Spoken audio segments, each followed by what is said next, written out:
Hi guys, ನಾವು ನೆನ್ನೆ topper ಕ್ಲಾಸ್ನ ನೋಡಿದ್ರಿ. ಇವತ್ತು ಇನ್ನೊಂದು ಪೈಥಾನ್ ಒಳಗಡೆ ಇರೋ ಇನ್ನೊಂದು ಟೈಪ್ನ ನೋಡೋಣ. ಅದೇ ಸೆಟ್ ಟೈಪು. ಓಕೆನಾ? ಇವಾಗ ನಾವು ಪ್ರೀವಿಯಸ್ ಕ್ಲಾಸ್ ಒಳಗಡೆ ಟಾಪಲ್ ಕ್ಲಾಸ್ನ ನೋಡಿದ್ರಲ್ವ. ಟಾಪಲ್ ಅನ್ನೋದು ಇವಾಗ ಅಂದರೆ ಅದಕ್ಕಿಂತ ಮುಂಚೆ ನೋಡೋದು. ಇವಾಗ ಬೋಲಿಯನ್ ಟೈಪ್ ನೋಡಿದ್ರಿ. ಪ್ರೀವಿಯಸ್ ಒಳಗಡೆ ಬೋಲಿಯನ್ ನೋಡಿದ್ರಿ, ಸ್ಟ್ರಿಂಗ್ ಟೈಪ್ ನೋಡಿದ್ರಿ, ಇಂಟಿಜರ್ ಟೈಪ್ ನೋಡಿದ್ರಿ, ಮತ್ತು ಲೇಸ್ ಟೈಪ್ ನೋಡಿದ್ರಿ. ಲೇಸ್ ಟೈಪ್ ನೋಡಿದಾದ್ಮೇಲೆ ಏನು ನೋಡಿದ್ರಿ? ಡಿಕ್ಷನರಿ ನೋಡಿದ್ರಲ್ವ. ಡಿಕ್ಷನರಿ ನೋಡಿದಾದ್ಮೇಲೆ ಟಪಲ್ ನೋಡಿದ್ರಿ. ಮತ್ತು ಇವಾಗ ಸೆಟ್ ನೋಡ್ತಾ ಇದ್ದೀರಿ. ಸೊ ಇಷ್ಟೂ ಕಲ್ತಿದ್ದೀರಲ್ವ. ಇದ್ರ ಮೆಥಡ್ಸನ್ನ ಅಂದರೆ ಅದ್ರ ಟೈಪ್ ನೋಡಿ ಅದು ಯಾವ ರೀತಿ ಇರುತ್ತೆ, ಅದು ಯಾವ ರೀತಿ ನಮ್ಗೆ ಯೂಸ್ ಆಗುತ್ತೆ, ಅದರಲ್ಲಿರೋ ಮೆಥಡ್ಸ್ನ ಕಲ್ತಿದ್ದೀರಿ. ಅದೇ ಥರನೇ ಇವಾಗ ಸೆಟ್ ಅನ್ನೋದನ್ನ ಕಲಿಯೋಣ ಇವಾಗ. ಸೊ ಸೆಟ್ ಅನ್ನೋದು ಯಾವ ರೀತಿ ಇರುತ್ತಪ್ಪ ಅಂದರೆ ಏನಿಲ್ಲ, ಫ್ಲವರ್ ಬ್ರ್ಯಾಕೆಟ್. ನಾವು already flower bracket open and ಕ್ಲೋಸರನ್ನು ಎಲ್ಲಿ ಕಲ್ತಿದ್ದೀರಿ ಹೇಳ್ರಿ? ಡಿಕ್ಷನರಿ ಒಳಗಡೆ ಕಲ್ತಿದ್ದೀರಿ. ಡಿಕ್ಷನರಿ ಒಳಗಡೆ ಈ ಫಾರ್ಮ್ಯಾಟ್ ಇದ್ದರೆ ಏನು, ಕೀ ಕೋಲನ್ನು ವ್ಯಾಲ್ಯೂ, ಈ ಫಾರ್ಮ್ಯಾಟ್ ಇದ್ದರೆ ಅದನ್ನು ಡಿಕ್ಷನರಿ ಅಂತ ಕರೆದ್ರಿ. ಸೊ ಬೇರೆ ಟಿ ಇತ್ತಪ್ಪ ಅಂದರೆ ಈ ಥರ ಫ್ಲವರ್ ಬ್ರ್ಯಾಕೆಟ್ ಮಾತ್ರ ಇತ್ತು ಅಂದರೆ ಅದನ್ನೇ ಅಂತ ಕರೆದ್ರಿ ಸೆಟ್ ಅಂತ ಕರಿತಾ ಇದ್ದೀವಿ. ಅಷ್ಟೇನೇನಿಲ್ಲ ಡಿಫ್ರೆನ್ಸು. ಇದೊಂದು ಅರ್ಥ ಮಾಡ್ಕೊಳ್ಳಿ, ಅಷ್ಟೇನೇನಿಲ್ಲ.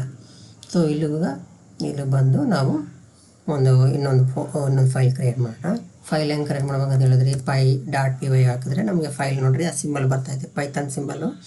ಅದರಿಂದ ನಾನು ಫೈಲ್ ನೇಮ್ನ ಹಾಕ್ಕೊಳ್ತಿದ್ದೀನಿ, example5. ಓಕೆ, ನಾವು ಪ್ರೀವಿಯಸ್ ಕ್ಲಾಸಲ್ಲಿ ನೋಡ್ರಿ ಇಲ್ಲಿ ಕಲ್ತಿದ್ದೀವಿ, ಟಪಲ್ ಕ್ಲಾಸ್ನ ಕಲ್ತಿದ್ವಿ. ಟಪಲ್ ಯಾವ ಥರ ಇರುತ್ತೆ, ಅದರ ಡೇಟಾ ನಾವು ಏನೇನೆಲ್ಲ ಇಡ್ಬೋದು ಅಂತ ಹೇಳಿದೆ. ಅದರ methods, count method, index method ಅನ್ನೋದು ಕಲ್ತ್ರಿ. ಏನಿಲ್ಲಪ್ಪ, ಮೆಥಡ್ ಅನ್ನೋದು ನೀವು ಡೈರೆಕ್ಟಾಗಿ ಯಾವ ಥರ ನಾವು ಕಾಲ್ ಮಾಡೋದು ಹೆಂಗಂತ ಗೊತ್ತಾಗ್ತೈತೆ, ಅದಕ್ಕೆ ಇನ್ಪುಟ್ ಏನಾದ್ರು ಕೊಡ್ಬೇಕಂತ ಗೊತ್ತಾಗ್ತೈತೆ, ಔಟ್ಪುಟ್ ನಮ್ಗೆ ಅದೇನು ಕೊಡುತ್ತೆ ಅಂತ ಗೊತ್ತಾಗ್ತದೆ ಅಷ್ಟೇ. ಇದೆಲ್ಲ ಹೆಂಗೆ ಮುಂದಕ್ಕೆ ಯೂಸ್ ಆಗುತ್ತೆ ಅನ್ನೋದನ್ನ ನೆಕ್ಸ್ಟ್ ಕ್ಲಾಸ್ ಒಳಗಡೆ ನೋಡೋಣ. ಓಕೆನಾ? ಇವಾಗ ಸೆಟ್ ಡೇಟಾನ ನಾನು ಒಂದು ವೇರಿಯಬಲ್ ಅಂತ ಬರ್ಕೊತೀನಿ. ಫಸ್ಟು ನಿಮ್ಗೆ ಹಿಂಗೆ ನಮ್ಮ ಸ್ಟೈಲಲ್ಲಿ ನಾವು ಕಲಿಯೋಣ. ಸೊ ಸೆಟ್ನ ನಾವು ಯಾವ ಥರ ಬರೆದ್ರಿ ಇದಲ್ವಾ, ಇದನ್ನು ನಾನು ಇಂಟಿಜರ್ ಡೇಟಾ ಹಾಕ್ತಾಯಿದ್ದೀನಿ, ಬೂಲಿಯನ್ ಟೈಪ್ ಡೇಟಾನ ಹಾಕ್ತಾಯಿದ್ದೀನಿ, ಇಟ್ಕೊತಾಯಿದ್ದೀನಿ, ಅದರೊಳಗಡೆ ಇಟ್ಕೊತಾಯಿದ್ದೀನಿ. ಡೇಟಾ ಅಂದರೆ ಇವಾಗ ನಾನು ಇವಾಗ ಇದನ್ನ ಐಟಮ್ ಅಂತಲೂ ಕರಿಬೋದು. ನಾನು ಇವಾಗ ಡೇಟಾ ಅಂತಲೇ ಹೇಳ್ತಾ ಇದ್ದೀನಿ ಸಿಂಪಲ್ ವರ್ಡ್ ಒಳಗಡೆ. ಸೊ ಇವಾಗ ಇಂಟಿಜರ್ ಡೇಟಾನ ಹಾಕ್ತಾಯಿದ್ದೀನಿ, ಬೂಲಿಯನ್ ಡೇಟಾ ಹಾಕಿದೆ, ಸ್ಟ್ರಿಂಗ್ ಟೈಪ್ ನಾನು ಹೆಸರೇ ಇಡ್ತೀನಿ,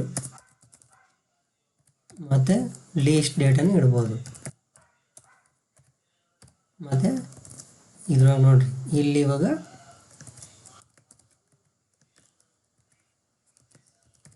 ನಾನು ಇಲ್ಲೇನು ಇಟ್ಟಿದ್ದೀನಪ್ಪ, integer value, boolean data, string data, ಅರೆ ಅಂತ ಬಂದು ಹೇಳ್ತಾ ಇದ್ದೀನಿ. ಇದು ಅರೆ ಅನ್ನೋದು ಎಲ್ಲ ಬರುತ್ತಪ್ಪ ಅಂತಂದರೆ ಜಾವಾ ಸ್ಕ್ರಿಪ್ಟಾಗಿ ಬರುತ್ತೆ. ಆದರೆ ಇಲ್ಲಿ ಇವಾಗ ಇದು ಪೈಥಾನ್ ಒಳಗಡೆ ಇದನ್ನು ಲೀಸ್ಟ್ ಅಂತ ಕರೀತಾರೆ. ಲೀಸ್ಟ್ ಡೇಟಾ ಮತ್ತು ಡಿಕ್ಷನರಿ ಡೇಟಾ ಮತ್ತು tuple ಡೇಟಾನ ಇಟ್ಬಿಡೋಣ.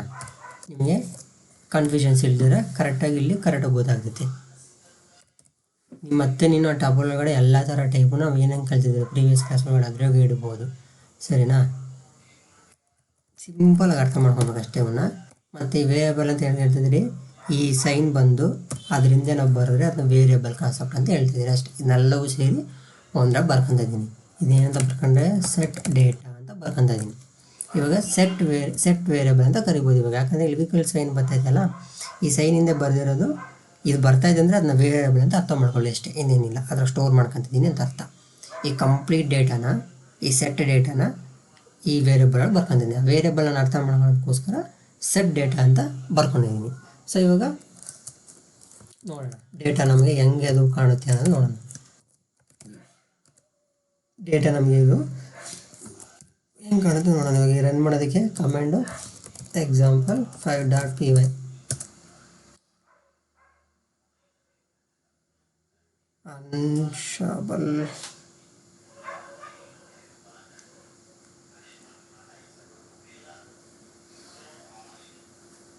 unhashable type list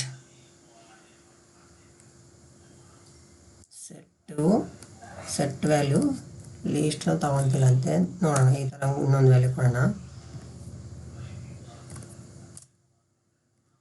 ಅನ್ಹ್ಯಾಶಬಲ್ type.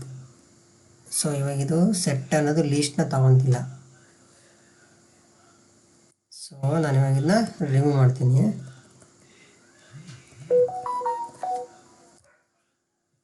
Run ಮಾಡೋಣ. ಅನ್ಹ್ಯಾಶಬಲ್ ಟೈಪ್. ಸೊ ಈ ಟೈಪ್ನು ಕೂಡ ತಗೊತಿಲ್ಲ ಇದು. ಮತ್ತು ಇದನ್ನು ಕೊಡ್ತಾ ಇದ್ದೀನಿ. ಸೊ ಇಲ್ಲಿ ನೋಡಿರಿ, ನಾನಿವಾಗ ಇದರೊಳಗಡೆ ನಾನು ಲೀಸ್ಟ್ ಟೈಪ್ನ ಮತ್ತು ಡಿಕ್ಷನರಿ ಟೈಪ್ ಡೇಟಾನ ಇಟ್ಟೆ. ಆದರೆ ನಮಗೆ ಅದು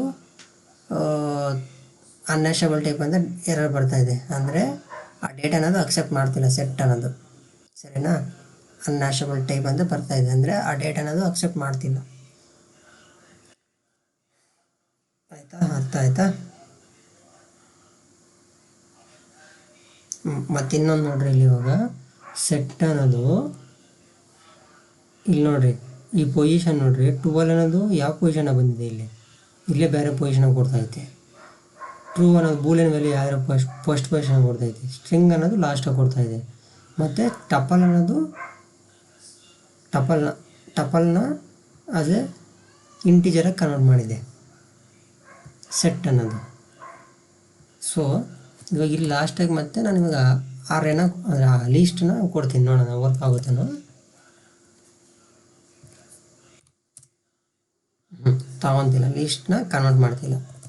ನೋಡಿದ್ರೆ ಇವಾಗ ಇಲ್ಲಿ ಡೇಟಾ ಅನ್ನೋದು ಯಾವ ರೀತಿ ಅದು ಸೆಟ್ ಕನ್ವರ್ಷನ್ ಮಾಡ್ತಾಯಿದೆ ಅಂತ ಅನ್ನೋದು ನಿಮಗೆ ಇವಾಗ ಇದು ಜಸ್ಟ್ ಇನ್ಫಾರ್ಮೇಷನ್ ಕೊಡೋದಕ್ಕೋಸ್ಕರ ಹೇಳ್ತಾ ಇದ್ದೀನಿ. ಇದು ಯೂಸ್ಫುಲ್ ನೆಕ್ಸ್ಟ್ ಒಳಗಡೆ ಎಕ್ಸಾಂಪಲ್ಸ್ ನೋಡೋಣ ಯಾವ ಥರ ಇದು ಯೂಸ್ಫುಲ್ ಆಗುತ್ತೆ ಅನ್ನೋದು. ಮೇಯ್ನಾಗಿ ನಿಮಗೆ ಯೂಸ್ಫುಲ್ ಆಗೋದು string data type, list data type, dictionary data type. ಇದು ಈ 3 ಕಾನ್ಸೆಪ್ಟು ನಿಮಗೆ ಎಲ್ಲಿ ಇಂಪಾರ್ಟೆಂಟ್ ಆಗ್ತದಪ್ಪ ಅಂದರೆ ಯಾವುದ್ರೊಳಗೆ ಇಂಪಾರ್ಟೆಂಟ್ ಆಗ್ತದಪ್ಪ ಅಂದರೆ ನೀವು ಡೇಟಾ ಸೈಂಟಿಸ್ಟ್ನ ಜಾಬ್ನ ಮಾಡಿದ್ರೆ ಅವ್ರಿಗೆ ತುಂಬ ಇಂಪಾರ್ಟೆಂಟ್ ಆಗ್ತೈತೆ ಒಳಗಡೆ. ಇವಾಗ ಇದು ಕೂಡ ಒಂದು ಪಾರ್ಟ್ ಇರುತ್ತೆ, ಬಟ್ ಇದನ್ನು ನೀವು ಅರ್ಥ ಮಾಡ್ಕೊಬೇಕಷ್ಟೇ. ಇದು ಅಷ್ಟೊಂದು ಕನ್ಫ್ಯೂಷನ್ಸ್ ಆದರೆ ನಿಮಗೆ ಇದನ್ನು ಸ್ಕಿಪ್ ಮಾಡಿದ್ರು ನಡೆಯುತ್ತೆ. ಸೊ ಇವಾಗ ಅರ್ಥ ಮಾಡ್ಕೊಳೋಕ್ಕೋಸ್ಕರ ನಾವು ನೋಡ್ತಾ ಇದ್ದೀನಿ. ನನಗೂ ಗೊತ್ತಿಲ್ಲ ಇವಾಗ ಇದು ಇನ್ಪುಟ್ ಯಾವ ನಾನು ಡೇಟಾನ ಪ್ಲೇಸ್ ಮಾಡಿರೋದು ನನಗೆ ಈ ಥರ ಡೇಟಾ ಓಡ್ತಾಯಿದೆ. ಸೊ ನೋಡೋಣ ಇದರೊಳಗಡೆ ಮೆಥಡ್ಸ್ ಯಾವ ಥರ ಇದೆ, ಏನು ಎತ್ತ ಅಂತ ನಮ್ಗೆ ಗೊತ್ತಿದೆ ಯಾವ ಥರ ತಿಳ್ಕೊಬೇಕಂತ. ಸೊ ಇದಕ್ಕೆ ನಾನು ಇವಾಗ dir ಫಂಕ್ಷನ್ ಯೂಸ್ ಮಾಡಿ ಅದರೊಳಗಡೆ ವೇರಿಯಬಲ್ನ ಪಾಸ್ ಮಾಡಿದೆ. ಇನ್ಪುಟ್ನ ಕೊಟ್ಟರೆ ನಮ್ಗೆ ಅದು ಔಟ್ಪುಟ್ ಏನೇನು ಔಟ್ಪುಟ್ ಇದೆ ಅಂತ ಕೊಡ್ತದೆ. ಸೊ ನೋಡಿರಿ, ಇಷ್ಟೊಂದು ಔಟ್ಪುಟ್ನ ಕೊಟ್ಟಿದೆ.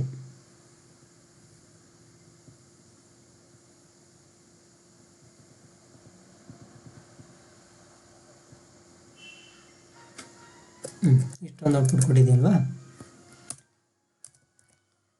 ಇದು ನಾನೇನು ಹೇಳಿದೆ, ಇವೆಲ್ಲ ಬೇಡ ಅಂದರೆ ಅಂಡರ್ಸ್ಕೋರ್ ಸ್ಟಾರ್ಟ್ ಆಗಿರೋ ಬೇಡ, ಇನ್ನಿಷ್ಟು ಕೊಟ್ಟಿದೆ. So add, clear, copy, difference update, discard, intersection update, is disjoint, is subset, is superset, pop, remove, symmetric difference update, union update. ಇದು ಇಲ್ಲಿ ನೀವು ನೋಡಿದ್ರೆ ಮ್ಯಾಥಮೆಟಿಕ್ಸ್ ಒಳಗೆ ನಾವು ಸೆಟ್ ಅನ್ನೋ ಕಾನ್ಸೆಪ್ಟ್ ನೋಡಿದ್ದೀರಲ್ವಾ. ಇವಾಗ ನಾನು ಗೂಗಲಾಗಿ ಹೊಡೆದು ನೋಡಿದ್ರೆ ಸೆಟ್ ಎಕ್ಸಾಂಪಲ್ಸ್ ಇನ್ ಮ್ಯಾಥ್ಸ್, ಇಲ್ಲಿ ಇಮೇಜಸ್ ಬಂದರೆ ನೋಡ್ರಿ, ಇವಾಗ ಸೆಟ್ ಅನ್ನೋದು ಇವಾಗ ಇದು ನಾವು ಕಲ್ತಿದ್ದೀವಿ ನಮ್ಮ ಇದರೊಳಗಡೆ. ಇವಾಗ ಯೂನಿಯನ್ ಅಂತ ಕರೆದ್ರೆ ಈ ಟೋಟಲ್ ಎಲ್ಲ ಸೇರಿ element A B C 3 set ಸೇರಿ ಅದು ಯೂನಿಯನ್ ಅಂತ ಕರಿತೀರಿ. ಇವಾಗ ಇಲ್ಲಿ ಬಂದರೆ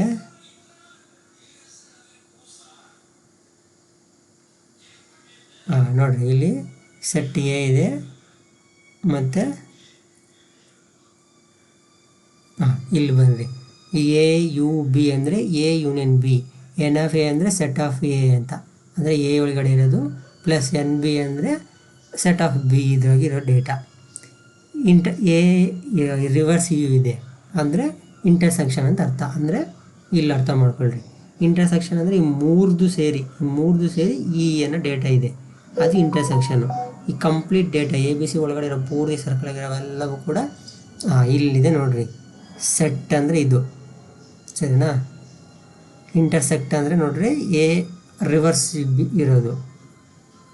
ಯೂನಿಯನ್ ಅಂತಂದರೆ ಕಂಪ್ಲೀಟ್. ಇವಾಗ ನೋಡ್ರಿ ಇಲ್ಲಿ ಎಕ್ಸಾಂಪಲ್ ಕೊಟ್ಟವನೆ 4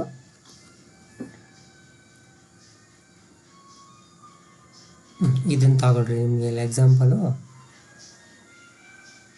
ಇದು ಬೇಡ, ಆ ಇಮೇಜ್ನೇ ತೊಗೊಳೋಣ. ಇಮೇಜ್ ತೊಗೊಂಡ್ರೆ ನಿಮಗೆ ಇಲ್ಲಿ ಇಮೇಜಾಗಿ ಏನಿದೆಪ್ಪ ಏನೋ ಸೆಟ್ ಇದೆ. ನಾವು ಕರ್ಲಿ ಬ್ರೆಸ್ಸಾಗಿ ಬರ್ಕೊಂಡ್ರೆ ಥರನೇ ಇಲ್ಲ ಇದೆ. ಇದು ಮ್ಯಾಥ್ಸ್ಗೆ ಸಂಬಂಧಪಟ್ಟಿದ್ದ ಡೇಟಾ ಇದು. ಅದನ್ನು ಪೈಥಾನ್ ಒಳಗಡೆ ಇಂಪ್ಲಿಮೆಂಟ್ ಮಾಡಿದ್ದಾರೆ ಅಷ್ಟೇ. ಎ ಬಿ ಸಿ 3 ಸೆಟ್ ಇದೆ ಅಲ್ವಾ, ಫ್ಲವರ್ ಬ್ರಾಕೆಟ್ ಇದೆ ಸರಿನಾ. ಇವಾಗ ಇಲ್ಲಿ ಸೆಟ್ ಅಂದರೆ ಅದು ಈಗ ನೋಡ್ರಿ ಯು ರಿವರ್ಸ್ ಇರೋದು ಅದು ಇಂಟರ್ಸೆಕ್ಟ್ ಅಂದರೆ 3 ಸೆಟ್ ಒಳಗಡೆ 4 5 4 5 8 ಕಾಮನ್ ಇರೋದು ನೋಡ್ರಿ. ಇದು 4 ಅನ್ನೋದು ಇವೆರಡರೂ ಕಾಮನ್ ಇದೆ ಅಂದರೆ ಕಾಮನ್ ಆಗಿರೋದನ್ನ ಇಂಟರ್ಸೆಕ್ಟು. ಯೂನಿಯನ್ ಅಂತಂತ ಕರೆದ್ರೆ ಎಲ್ಲವೂ ಸೇರಿ, ಎಲ್ಲ ಡೇಟಾ ಸೇರಿ 4 5 8 9 9 4 5 8 9 ಎಲ್ಲ ಡೇಟಾ ಸೇರಿ ಅಂದರೆ ಕಾಮನ್ ಇರೋ ಡೇಟಾನ ತೆಗೆಯೋದು.